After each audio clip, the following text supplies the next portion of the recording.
ಕಾಂಗ್ರೆಸ್ ಅಧಿಕಾರಕ್ಕೆ ಬಂದಂತ ಒಂದೇ ವರ್ಷದಲ್ಲಿ ಕಾಂಗ್ರೆಸ್ ಅನ್ನ ಕಸದ ಬುಟ್ಟಿಗೆ ತಳ್ಳಿದ್ದಾರೆ ಅಂತ ಹೇಳಿದ್ರೆ ಈ ರಾಜ್ಯದ ಜನತೆಗೆ ನಾವು ಅಭಿನಂದನೆಗಳನ್ನ ಸಲ್ಲಿಸಬೇಕು. ನಮ್ಮೆಲ್ಲ ನಾಯಕರು ಹೇಳ್ತಾ ಇದ್ರು, ಎಲ್ಲೋದ್ರು, ಅಣ್ಣ ಗ್ಯಾರಂಟಿ ಗ್ಯಾರಂಟಿ, ಏನಪ್ಪಾ ಗೆಲ್ತಾರ ಅಂತ ನಾವು ಭಾಷಣಕ್ಕೆ ಹೋದ್ರೆ, ಅಣ್ಣ ಗೆಲ್ತಾರೆ, ಅದ್ರ ಗ್ಯಾರಂಟಿ ಹೆಂಗ್ ವರ್ಕೌಟ್ ಆಗ್ತದೆ ನಮ್ಗೆ ಗೊತ್ತಾಗಲ್ಲ ಅಣ್ಣ ಅಂತ ಎಲ್ಲರೂ ಹೇಳ್ತಾ ಇದ್ರು. ಈ ಗ್ಯಾರಂಟಿ ಕತೆ ಗೊತ್ತಾಯ್ತಾ? ಜನ ಕಸದ ಬುಟ್ಟಿಗೆ ಎಸೆದ್ರು. ಯಾಕೆ ಎಸೆದ್ರು? ಈ ಗ್ಯಾರಂಟಿ ಬೋಗಸ್ ಗ್ಯಾರಂಟಿ, ಧೋಕಾ ಗ್ಯಾರಂಟಿ, ಸಿದ್ದರಾಮಯ್ಯನವರ ನಾಟಕದ ಗ್ಯಾರಂಟಿ ಇದು. ಜನ ಈ ಗ್ಯಾರಂಟಿ ಕಾರ್ಡ್ಗಳನ್ನ ಕೊಟ್ಟಾಗ ಅದರಲ್ಲಿ ಸಿದ್ದರಾಮಯ್ಯ ಸೈನ್ ಹಾಕಿದ್ರು, ಡಿ ಕೆ ಶಿವಕುಮಾರ್ ಸೈನ್ ಹಾಕಿದ್ರು. ಕಾಂಗ್ರೆಸ್ ಪಾರ್ಟಿ ಸಿಂಬಲ್ ಇತ್ತು, ಕಾಂಗ್ರೆಸ್ ಇತ್ತು. ಜನ ಏನ್ ತಿಳ್ಕೊಂಡ್ರು? ಇದು ರಾಹುಲ್ ಗಾಂಧಿ ಕೊಡ್ತಾರೆ, ಕಾಂಗ್ರೆಸ್ ಪಾರ್ಟಿಯವರು ಕೊಡ್ತಾರೆ ಅಂತ ತಿಳ್ಕೊಂಡಿದ್ರು. ಜನಕ್ಕೆ ಗೊತ್ತಿರಲಿಲ್ಲ ಪೆಟ್ರೋಲ್ ಮೇಲೆ ತೆರಿಗೆ ಹಾಕ್ತಾರೆ, ವಿದ್ಯುತ್ ಶಕ್ತಿ ತೆರಿಗೆ ಹಾಕ್ತಾರೆ, ಹಾಲಿನ ಮೇಲೆ ತೆರಿಗೆ ಹಾಕ್ತಾರೆ, ಮನೆ ತೆರಿಗೆ ಆಗುತ್ತೆ. ಜನಕ್ಕೆ ಗೊತ್ತಿರಲಿಲ್ಲ. ಆಲ್ಕೋಹಾಲ್ ಮೇಲೆ ಒಂದು ಕ್ವಾರ್ಟರ್ಗೆ 50 ರೂಪಾಯಿ ತೆರಿಗೆ ಹಾಕಿದ್ರು. ಈಗ ಜನಕ್ಕೆ ಅರ್ಥ ಆಯ್ತು. ಈ ಸಿದ್ದರಾಮಯ್ಯನವ್ರ ಬಡ್ಜೆಟ್ ಮಂಡನೆ ಮಾಡಿದ್ರಲ್ಲ, ನಾವು ವಿಧಾನಸಭೆಯಲ್ಲಿ ನಾವು ಮತ್ತು JDS ಹೇಳಿದ್ರಿ ಇದು ಬೋಗಸ್ ಬಡ್ಜೆಟ್ ಅಂತ. ಈಗ ಜನಗಳಿಗೆ ಅರ್ಥ ಆಯ್ತು ಇದು ಬೋಗಸ್ ಬಡ್ಜೆಟ್ ಅಂತ. ಜನ ಇವತ್ತು ಈ ಸರ್ಕಾರದ ವಿರುದ್ಧವಾಗಿದ್ದಾರೆ. ಜನ ಕಾಂಗ್ರೆಸ್ ಅನ್ನ ನಂಬುವಂತ ಸ್ಥಿತಿಯಲ್ಲಿ ಇಲ್ಲ ಇವತ್ತು. ಮತ್ತೊಮ್ಮೆ ನರೇಂದ್ರ ಮೋದಿ ಈ ದೇಶದ ಪ್ರಧಾನಿಯಾಗಿದ್ದಾರೆ. ಮತ್ತೊಮ್ಮೆ ನರೇಂದ್ರ ಮೋದಿ. ನಮ್ದು 2 ಅಜೆಂಡಾ ಇತ್ತು. ಒಂದು, ನರೇಂದ್ರ ಮೋದಿ 3ನೇ ಬಾರಿಗೆ ಪ್ರಧಾನಮಂತ್ರಿ ಆಗಬೇಕು, ಮತ್ತೆ 400 ಸೀಟುಗಳು ದಾಟಬೇಕು ಅಂತ. ಆದ್ರೆ ಒಂದು ಈಡೇರಿದೆ, ಒಂದು ಈಡೇರಿಲ್ಲ. ಆದ್ರೆ ಪ್ರಧಾನಮಂತ್ರಿ ನರೇಂದ್ರ ಮೋದಿ ಅವರು ಆಗಿರೋದು ನಮಗೆ ಸಂತೋಷ ತಂದಿದೆ, ಖುಷಿ ತಂದಿದೆ.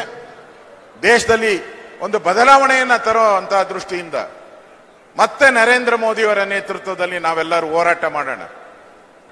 ಕರ್ನಾಟಕದಲ್ಲಿರುವಂತ ಈ ಕಾಂಗ್ರೆಸ್ಸಿನ ಭ್ರಷ್ಟ ಕಾಂಗ್ರೆಸ್ ಅನ್ನ ಈಗ ಅವರು ಬೆಲೆ ಏರಿಕೆ ಮಾಡಿದಾರಲ್ಲ, ಪೆಟ್ರೋಲ್ ಡೀಸೆಲ್, ಇದರಲ್ಲೇ ಅವರಿಗೆ ಮನೆಗೆ ಕಳಿಸ್ಬೇಕು ನಾವು. ಅವ್ರು ಸರಿ ಇಲ್ಲ. ಈಗ ಯಾಕೋ ಕಾಂಗ್ರೆಸ್ಗೆ ಕೇಡುಗಾಲ ಬಂದಂಗಿದೆ. ಮತ್ತೆ ಬಸ್ ದರ ಏರಿಕೆ ಮಾಡಕ್ಕೆ ಪ್ರಯತ್ನ ಮಾಡ್ತಾ ಇದ್ದಾರೆ. ಈ ವಿಚಾರವನ್ನ ನಾವು ಬಹಳ ಬಲವಾಗಿ, ಇವತ್ತು ಪೆಟ್ರೋಲ್ ಡೀಸೆಲ್ ಇದೆಯಲ್ಲ, ಇದು ಜನಸಾಮಾನ್ಯರಿಗೆ ಬಹಳ ಎಫೆಕ್ಟ್ ಆಗುವಂಥದ್ದು. ಇದೇ ಸಿದ್ದರಾಮಯ್ಯನವರು ಕಳೆದ ಬಾರಿ ನಮ್ಮ ಬಿಜೆಪಿ ಸರ್ಕಾರ ಇದ್ದಾಗ 1 ರೂಪಾಯಿ ಜಾಸ್ತಿ ಮಾಡಿದ್ರಿ.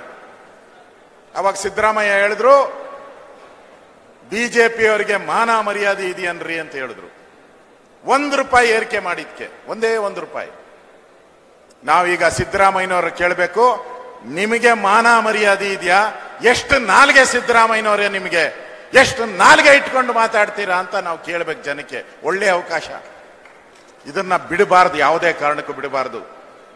ಬೆಂಗಳೂರು ಮಹಾನಗರ ಪಾಲಿಕೆ ಚುನಾವಣೆ ಇರ್ಬೋದು, ಜಿಲ್ಲಾ ಪಂಚಾಯಿತಿ, ತಾಲೂಕ್ ಪಂಚಾಯಿತಿ ಚುನಾವಣೆಗಳು ನಮ್ಮ ಮುಂದೆ ಇದೆ.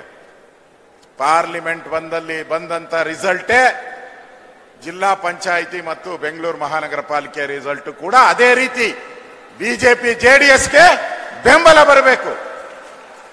ಕಾಂಗ್ರೆಸ್ ಅವ್ರಿಗೆ ದಮ್ಮಿದ್ರೆ ಅನೌನ್ಸ್ ಮಾಡಲಿ, ಚುನಾವಣೆಯನ್ನ ಇವತ್ತೇ ಅನೌನ್ಸ್ ಮಾಡಲಿ.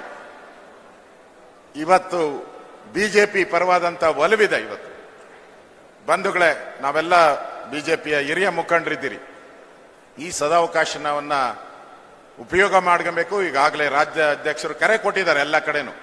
ಅವ್ರು ತಿಳ್ಕೊಂಡಿದ್ರು ಕಾಂಗ್ರೆಸ್ ಅವರು, ಒಂದಿನ ಪೆಟ್ರೋಲು ಧಿಕ್ಕಾರ ಧಿಕ್ಕಾರ ಧಿಕ್ಕಾರ ಅಂದ್ಬಿಟ್ಟು ಮನೆಗೆ ಹೋಗ್ತಾರೆ ಅಂತ.